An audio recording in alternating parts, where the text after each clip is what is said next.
Yo, what's good, YouTube? This is Jay from TNJ. And if you look at here, the players of the week in the Big Ten, this is the first time I've ever had an offensive and defensive player of the week for the Big Ten. Devontae Williams on the offensive side, 18 carries, 175 yards, 2 touchdowns. And Marcelino Ball with that big game in the secondary with 2 picks probably sealed the deal for him. Let's just see if I made an NCAA. No, I didn't. I wasn't good enough there. Looks like I had to get at least 3 picks to get defensive, and it looks like it was a halfback here.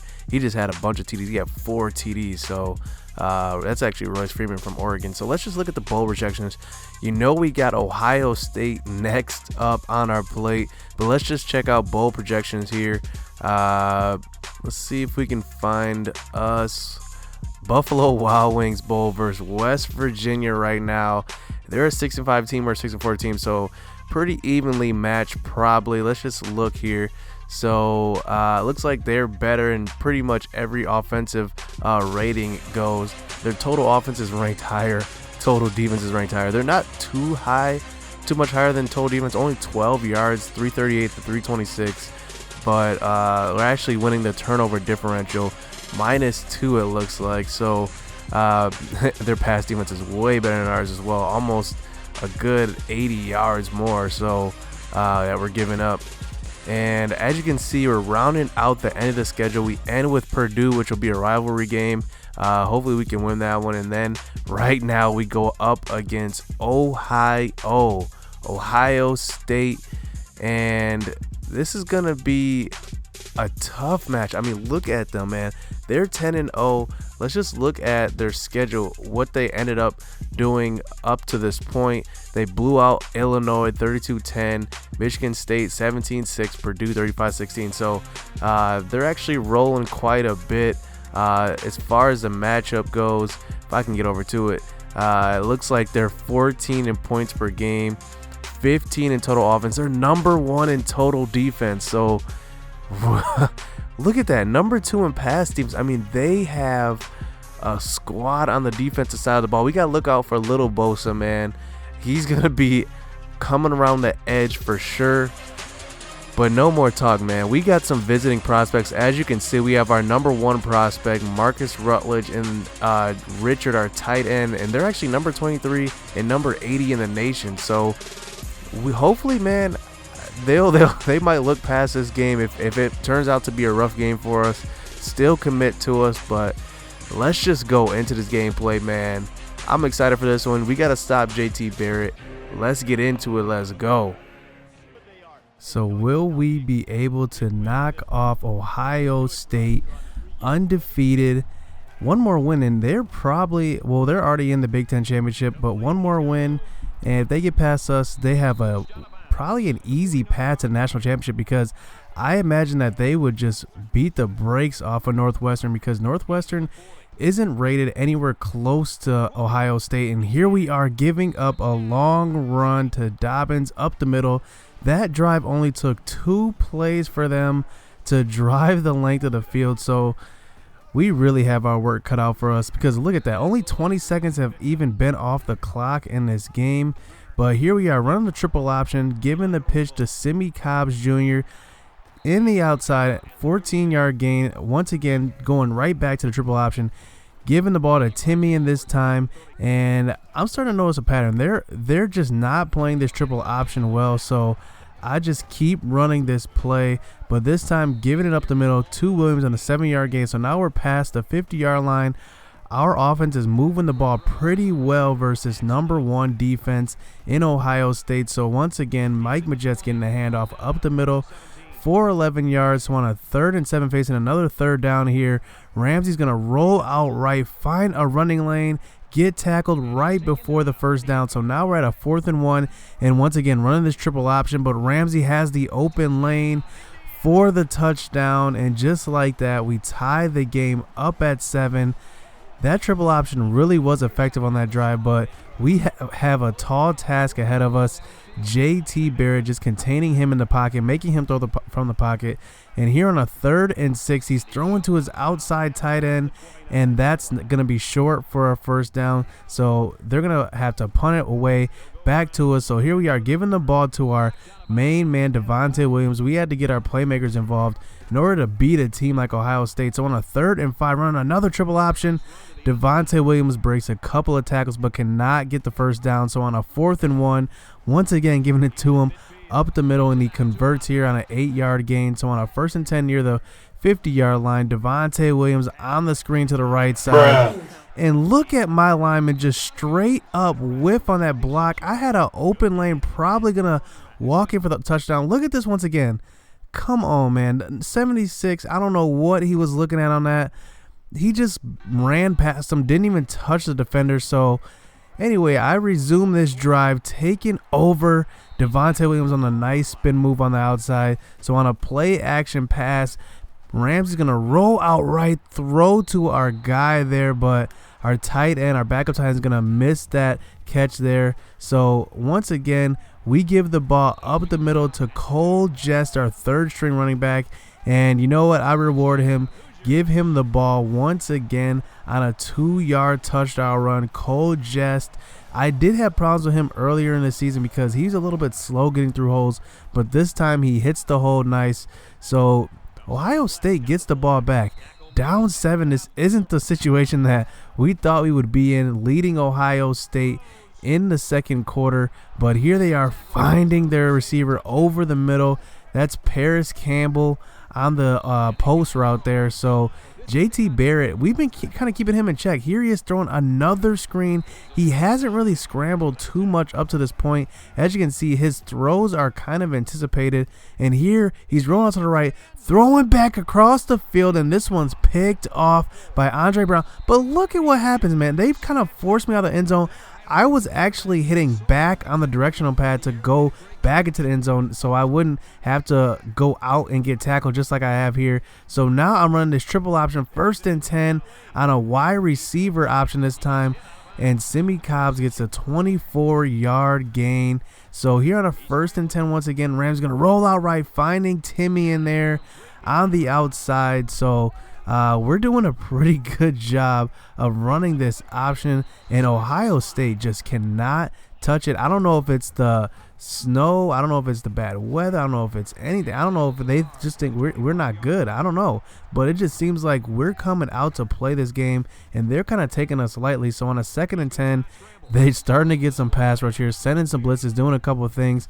So here on a 3rd down, their cornerback makes a nice play. Ramsey cannot complete the pass there to Deshaun Harris. So we have to settle for the field goal. But still, this is a 10-point lead at home versus Ohio State. And there we are getting in for the sack there. So on a 2nd and 16, they throw another slant pattern. They're facing now a 3rd and 11. And they decide to throw it short. Some questionable play call by the Ohio State Buckeyes, and they give us the ball right back. And what do? We go back to Deshaun Harris on the curl route because we knew that cornerback made a nice play last time. Wouldn't do it this time. So on a 1st and 10, rolling out left, and this one's going to be a perfect pass from Ramsey on the run, finding Simi Cobbs there for a nice 20-plus yard gain. And on a 2nd and 2, running the screen pass, this time to Devontae Williams. Once again, the blocking is there on this one, and we get inside the 10-yard line. So on a 2nd and goal, another triple option, a wide receiver motion, and we get into the end zone. So, man, we are on our way to upsetting Ohio State. If you look at all of our drives so far, we have scored on every single one of our drives. And this is versus number 3 Ohio State. They are supposed to have the number 1 defense in the nation, and we are just running all over them. Our passing game is doing decent enough, but our ground game is just killing them. And here we are once again giving the ball up the middle. Devontae Williams has had holes after holes after holes all game. Look at these holes. They're wide open. The Ohio State defense just cannot defend him. But on a 3rd and 6, we try another curl route, and this one gets picked off. So the Ohio State Buckeyes take over. trying to give them new life as their defense because their offense just isn't doing anything. Look at this glitch. My guy glitched right through their blockers. That's how you know this might be my game, because usually it's the computer doing some cheese, but that time it was us. But here on a 3rd and 8, we almost had a chance to force them to punt once again, and we give up the long run. But here, JT Barrett keeping him in check. He hasn't been doing anything. We've been making his other playmakers do stuff, but they can't do anything. J.K. Dobbins on that one is going to get up the field but get tackled. Once again, he's getting the ball back on this 3rd down, but they're going to have to settle for a long field goal. I believe I can fly. I believe. And that is not going to do it. The Ohio State Buckeyes fail to score once again, so they're giving us the ball back, and we're going to give them a heavy dose of this option because it is just working, man. You can't, if something's not working, you don't want to do the things that, you know, will make you lose. So we just need to do what we do best. But here we try to get cute. We throw the ball down the field, and I actually had that as a timing route.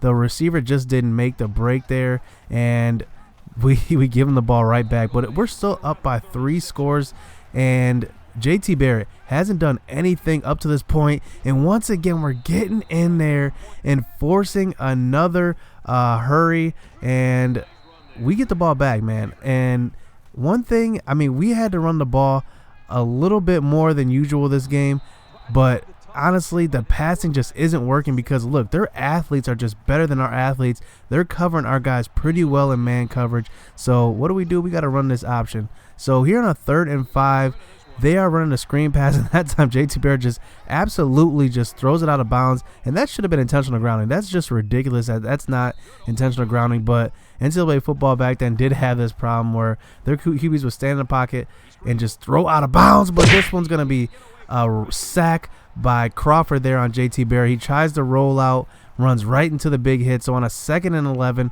he's finding his receiver Victor over the middle. And as you can see, man, I'm playing more man coverage than I ever have in any of my games because it's seeming like Ohio State's play calling is just not that good this game. They're running easy basic routes, which is easy to use her as a safety just to help my defenders out.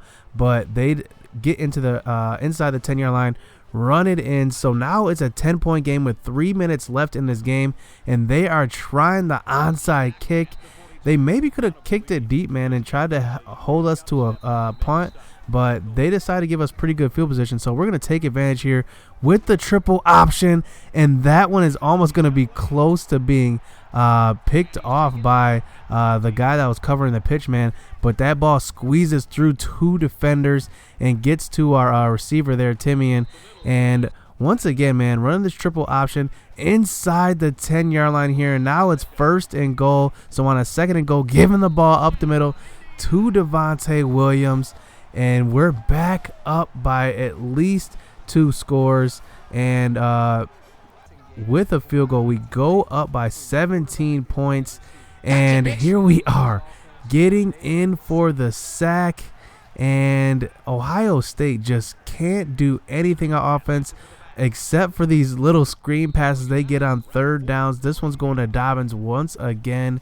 So on a 1st and 10, as you can see, our corner Brown is getting burnt on that one. I don't know what Marcelino Ball on that play was doing. Look at how he reacts to that. He like goes in for the interception and kind of like just jerks and goes back. So the Ohio State Buckeyes with one more chance to get the onside kick, and they cannot do it. So that is gonna do it for this game. The upset is complete, and the difference in this game is the number of first downs. Look at this. We had triple the amount of first downs they had. Look at their 3rd down conversions. They went 2 for 8. We went 5 for 11, and on 4th down, we went 2 for 2. So they just could not get us off the field. Even the time of possession, we had it for as long, I mean, almost double the amount of time that they had. And it's just amazing to see like how the number 1 defense they had just could not stop our triple option. But man, we have recruits. Remember, we have recruits coming to this game, so it's a pretty big feat that we came out here with the W. So hit subscribe, hit that like button. The upset is complete. Let's move on. Let's get it.